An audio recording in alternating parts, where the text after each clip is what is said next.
Azul é como a Quente ganhou a Palma de Ouro em Cannes e se tornou um símbolo do cinema LGBT. Mas quando olhamos mais de perto, o que a gente vê é bem diferente. Hoje vamos falar sobre os problemas por trás e dentro desse filme. O nosso canal tá de cara nova, eu espero muito que vocês gostem. A gente vai abordar agora temas muito mais amplos e temas que eu sempre quis abordar aqui e que agora eu tô me sentindo muito mais à vontade para conversar com vocês sobre. Vamos pra vinheta e bora pro vídeo.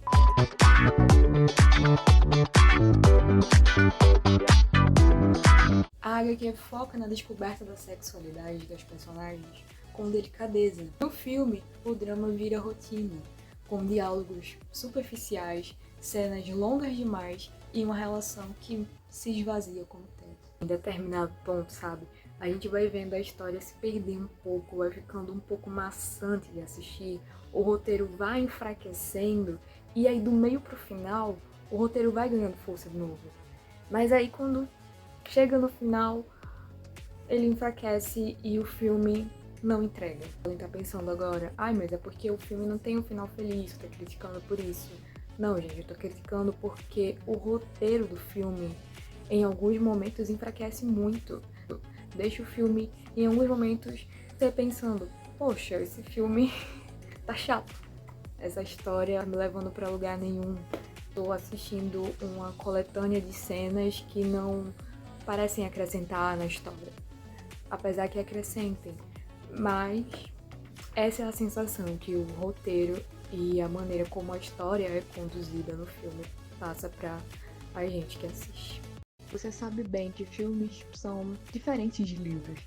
Sim, eu sei, e eu poderia puxar para esse lado se as diferenças fossem apenas de obra para adaptação para o cinema. A questão do filme, em específico, é a maneira machista e fetichista que o relacionamento da Emma e da Adele é retratado pela lente do diretor. Nos quadrinhos, temos uma relação mais humana, mais desenvolvida dos personagens. Apesar dos quadrinhos não ter um final feliz também, a maneira como a história é conduzida dentro da HQ é muito melhor retratada do que no filme. Muita coisa que a gente vê dentro do filme é tudo culpa do diretor. É tudo culpa da visão do diretor. Ele coloca muito dele em si dentro do filme. Muito do que ele acredita ser uma relação entre duas mulheres, muito do que ele acredita sobre relacionamentos LGBTs, ele coloca ali dentro do filme. Então, em algum momento, a gente percebe que aquele filme, quando a gente assiste um pouco mais velho, que foi o meu caso, eu assisti com 12 anos, escondido, e hoje em dia eu assisto com 21, eu percebo que aquele filme não acrescenta muita coisa dentro do movimento LGBT, porque ele é feito para homens. E homens esses cis e héteros. E por causa disso, a gente esbarra em problemas seríssimos que a gente vai comentar a partir de agora nesse vídeo. Quero deixar claro aqui que é um aviso de gatilho de agora em diante.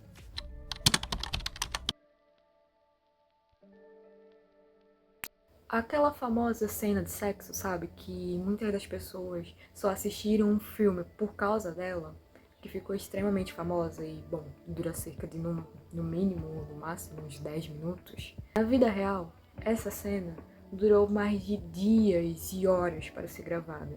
As atrizes tiveram que vir a público para falar o quanto aquela cena foi problemática para elas, o quanto se sentiram humilhadas e expostas, tendo que gravar aquela cena por tantos dias, por tantas horas. E além do mais, não tiveram nenhum apoio emocional ou psicológico durante a gravação daquela cena. Em uma cena em que a Adele apanha da personagem Emma, a atriz Adele Exarchopoulos, que tem o mesmo nome da personagem, veio a público contar o quanto ela se sentiu mal de gravar aquela cena. Você pode ver que estávamos sofrendo de verdade. Ela me bateu muitas vezes. E ele, o diretor, gritava: acerte-a, bata nela outra vez, com violência e humilhação. Gente, eu nem o que falar perto, enfim, dessa situação, desse relato. Eu não sei nem o que falar, juro pra vocês. Durante aquela famosa cena de sexo, no qual a gente acabou de comentar há uns minutos atrás, as atrizes usavam um tipo de prótese vaginal, para não ter que ter o contato direto ali. Mas, devido a tantas horas de gravação e tantos takes de cenas gravadas, aquilo ali começou a machucar partes íntimas das atrizes. E principalmente da atriz da Adele, que ela chorava muito durante as gravações daquelas cenas. E ela era impedida de interromper aquelas cenas, por mais mal que ela estivesse, ela era obrigada a continuar. Ela ser obrigada a continuar, ela acabou tendo sangramentos vaginais nas partes íntimas devido à forçação daquela cena. Gente, é difícil até de falar. É difícil até de falar sobre esse assunto. Vocês têm noção? Muito difícil, muito difícil. Não tem como a gente gostar desse filme depois que a gente descobre tudo que aconteceu por trás. Já é difícil gostar dele sem saber do que aconteceu por trás.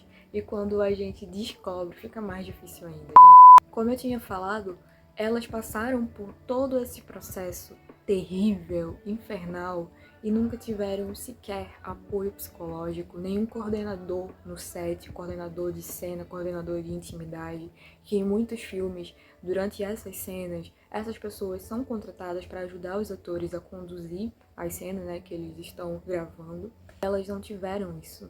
Então, assim, a gente vê que claramente esse filme, ele não foi feito para ser um grande mousse da comunidade LGBT, para ser um filme emblemático para a comunidade LGBT. Ele foi feito unicamente para homens héteros. Ele foi feito pela visão de um homem hétero criminoso, muito do que ele acredita dentro do filme, e fez duas mulheres passar por situações que eu não desejo para ninguém nessa vida, e espero muito que elas estejam buscando todo o apoio que elas precisam para superar isso pelo resto da vida. Durante a época do filme, isso já tinha sido relatado. As atrizes já tinham vindo a público falar sobre tudo isso que aconteceu, principalmente a atriz Léa Seydoux, que é a intérprete da Emma. Mas isso tudo foi abafado, especialmente o diretor. Ele abafou toda a história, junto com toda a produção de cinema no qual estava trabalhando junto com eles. Desse filme, os podres desse diretor maníaco, maluco, não para por aí, gente. Ele foi acusado de explorar e fazer a produção do filme, figurantes, figurinistas e toda a galera, sabe, que trabalha dentro da produção de um filme, trabalhar por horas e em condições que a própria equipe denunciou como condições desumanas. Em 2018, especificamente em outubro, esse diretor maluco, maníaco, filho da puta, pra ser totalmente mais claro, filho da puta, foi investigado por agressão sexual contra uma atriz no começo da carreira. E, bom, não sei mais informações sobre se ele foi preso, o que aconteceu de fato, com o fim da investigação, no caso, e sobre a identidade da atriz, que ela preferiu manter sigilo pela própria segurança e, bom, a gente entende, né?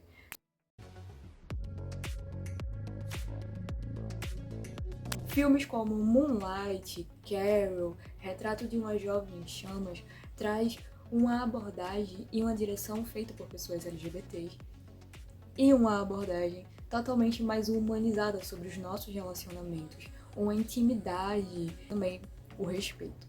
Mas ainda bem que hoje em dia a gente tem referências muito mais responsáveis e bem feitas dentro da comunidade LGBT. E Azul é a Cor Mais Quente, o que deveria ser uma história de descoberta, uma história de amor, uma história de crescimento pessoal, se torna uma sequência de sofrimento e muita solidão, forçando a velha narrativa trágica que persegue personagens LGBTs no cinema. Nem todo filme LGBT representa a comunidade LGBT de fato. A representatividade vai muito mais além do que um casal LGBT na tela.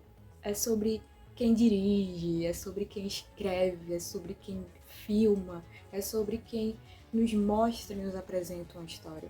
Azul é a Cor Mais Quente nos ensinou muita coisa, inclusive o que não fazer dentro de uma narrativa LGBT e dentro de um ambiente de trabalho. Tu já assistiu Azul é a Cor Mais Quente? O que tu acha? Me dá a tua opinião, deixa aqui embaixo a tua crítica, me diz ou não se tu concorda comigo. Vamos debater um pouco sobre o filme. Não esquece de deixar o teu like e de se inscrever no canal. E até o próximo vídeo. Tchau, tchau!